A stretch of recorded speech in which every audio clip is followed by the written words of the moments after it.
Hey guys, this is Ikemoto, EMT177. My presentation is on dispatch communications and the difference between 911 and private dispatch. So first we're going over some learning objectives. The first thing we're going to touch on is radio etiquette, and then go into 911 dispatch and private dispatch. So this is some basic radio etiquette. First things first, think before you speak, decide what you're going to say and to whom it's meant for, so you don't have any big long radio pauses. Make your conversations as concise and precise and clear as possible. Avoid long and complicated sentences. If your message is long, divide it into separate, shorter messages. Don't use abbreviations here. Some organizations have codes, but make sure your organization accepts those codes. So this is an example of a dispatch emergency, multi-agency coordination between law enforcement, fire, and ambulance.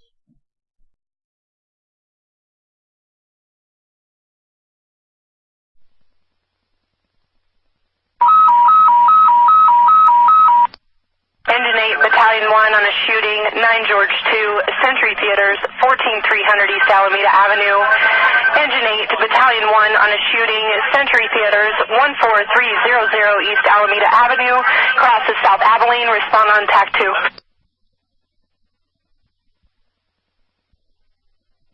Medic 109 responding. Medic 109, okay. Engine 8, fire dispatch. Engine 8. Engine 8, Battalion 1 and Medic 109.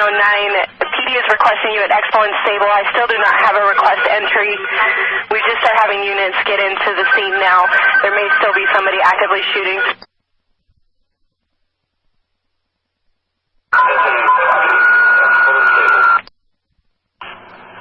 Battalion 1 copy. 109 copies, Expo and Stable. Engine 8, Battalion 1, Medic 109, they need you hot to the front of the theater. So far we have one party down. Engine 8K, front of the building. 109 copies. And Engine 8, we may have additional victims. We're starting a second ambulance. Okay, let's start Tower 8 now, please. Copy, sir. Starting Tower 8. And we're actually starting a third ambulance routine as well, and I'll get Tower 8 headed that way. Copy. We're going to have staging away from the scene here a little bit. I'll give you a staging location shortly. Dispatch 102, we're responding. 102 and round.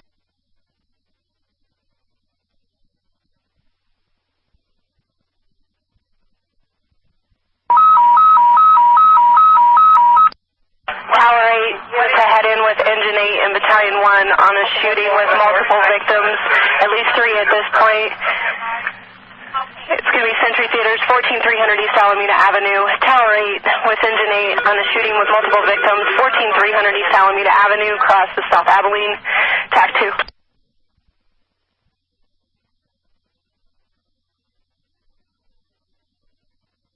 Engine 8, fire dispatch.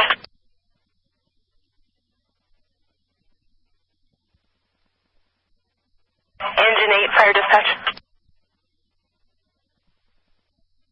Battalion 1, fire dispatch.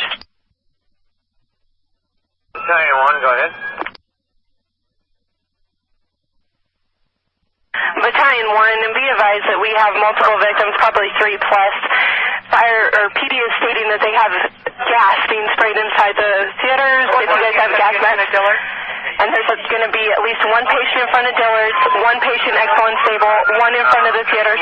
It's kind of a summary of that call. You can hear the units dispatched: Engine 8, Battalion 2, Medic 109, Medic 102, Medic 104, Tower 8. They're in frequency TAC 2 for coordination. Dispatch coordinates and relays information from police to EMS, such as victim staging, how many victims, safety information such as a gas being discharged, composure, patience when waiting for responses from units, keeping a calm voice and delivering messages appropriately. So Multnomah County Dispatch is where I did my sit-in, and this is just some of the specifics on Multnomah County. It covers 465 square miles and it has 766,000 residents. It's the smallest Oregon county and also has the most population. Portland is the main city and is divided east-west by the Willamette River, which is crossed by nearly a dozen bridges. So you can imagine the difficulty of dispatching multiple units in that area. There's some more demographics on it. So this is an interview I had with a Multnomah County dispatch operator. Hey guys, I'm here at AMR, and this is Dispatch Supervisor Chad Neely. So Chad, how long have you been a dispatcher? I started dispatching in 2007 in Colorado in the 911 center, and moved to Oregon in 2010 and continued dispatching when I moved up here. Very cool. Can you tell us a little bit about your job here at AMR?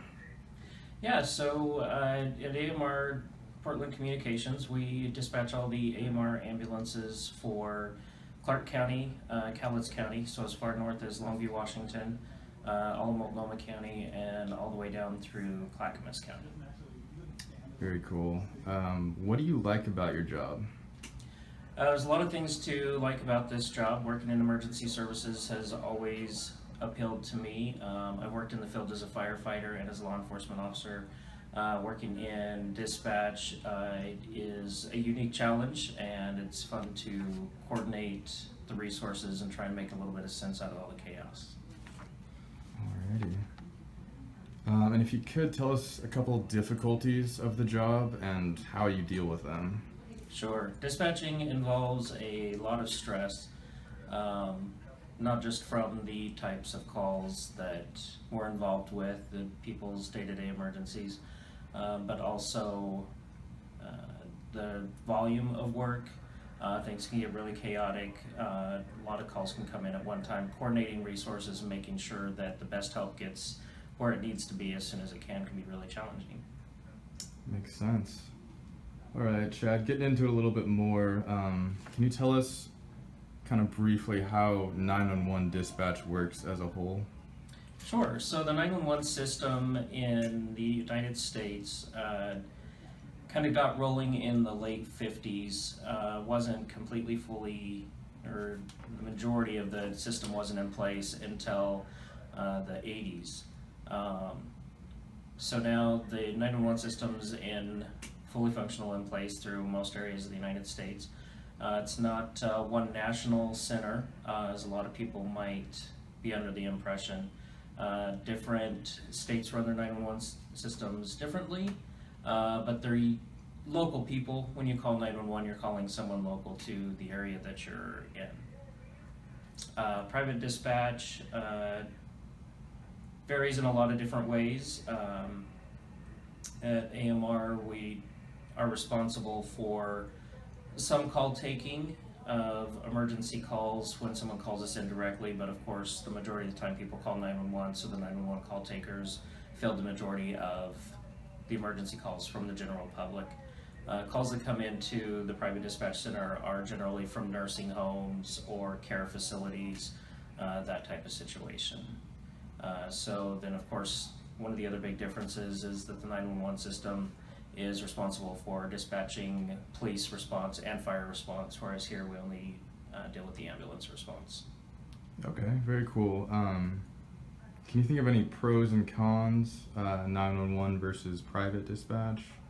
Sure, it's a whole different ballgame in a lot of aspects. The biggest one being the types of calls that we take. Like I said, in 911, the general public is calling in. There's a much higher call volume because we're receiving calls for all types of emergencies. It's also tends to be a little more stressful taking the 911 calls just because you're dealing with general public that may not know where they're at, are not used to dealing with an emergency and are in a crisis state. Whereas the majority of calls that we take in the private dispatch center are a little more relaxed. They're with professionals that, generally speaking, with professionals that are more familiar with the situation and more aware of where they're at. So that is a big bonus of working in the private center is it is actually a little bit less stress. That makes sense. Alrighty, and wrapping up here, do you have any pointers for EMTs in the field on how we can improve our communications with dispatch, or anything we do that might annoy you guys? I think the biggest thing on both sides of the radio is for dispatchers and the folks out in the field to have a good understanding of each other's jobs. I think where a lot of frustrations on both sides come from is not understanding exactly what the other person you're working with is dealing with. As an example, a dispatcher is not generally just working on one thing at a time. We have areas of downtime where we're not doing a whole lot.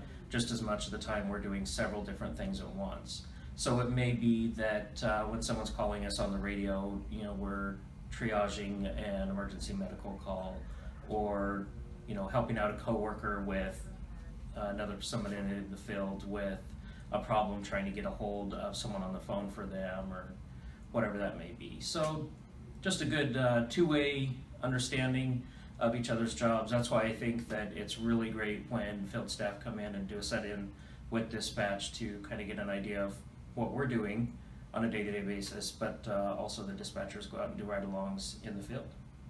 Awesome, very cool. Thank you very much, Chad. Absolutely. So this is a example of a civilian calling 911 for an amputated leg. You can hear the dispatcher realizing it's an emergent call and immediately turns it over to fire dispatch.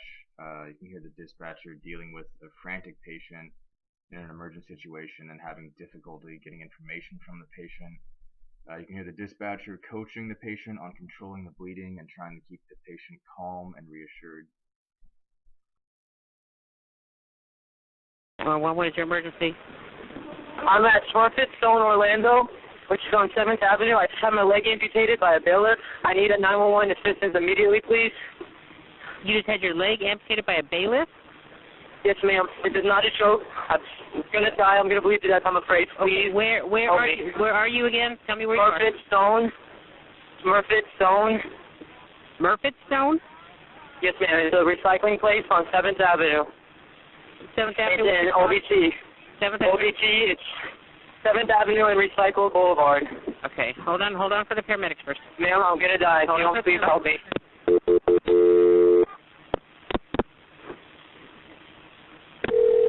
Spell the name of that company. I'm trying to find an address for them. It's Smurfit, SMURFIT.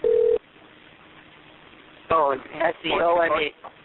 Hello, this fire department. What's the address of the emergency, 43. sir? We're trying to find it. Spell that company again. My leg has been amputated by a bailiff. I'm sorry, sir. I didn't hear you. What was it? My leg has been amputated by a bailiff. Sir? On a bailiff. And where are you located at, sir? Smurfit Stone, 7th Avenue and Recycle Boulevard. 7th Avenue and Recycle? Yes, sir. Are you there by yourself, sir? No, sir, I'm not, but no one's hearing me. And I'm really losing blood, sir. I'm going to die. All right, sir. You're at Recycle Center Drive? Yes, sir. Okay. And 7th Avenue. And what business are you at, sir? Smurfit Stone. Moffett Stone? Smurfit, SMURFIT. Smurfit? Yes, sir. Okay. And do you have anything there you can control the bleeding with, sir? Sir, I have nothing, sir. Okay. What's the phone number you're calling from, sir? My cell phone, 407. Okay. Is your leg, are you or your leg still stuck in the machine, sir? I am out. My leg is down in there. It was at my ankle, sir. So just kind of in summary, for private dispatch centers, some call taking, but not 911. Most calls are from nursing homes and care facilities, so that makes communicating with them much easier and usually not as stressful, and it usually adds up to a lower call volume.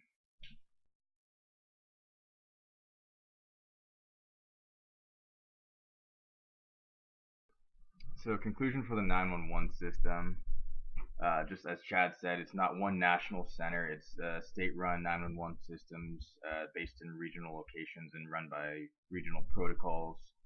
Emergency call taking is usually much higher call volume and much more stressful as it's dealing with dynamic incidents and untrained callers, as we heard earlier.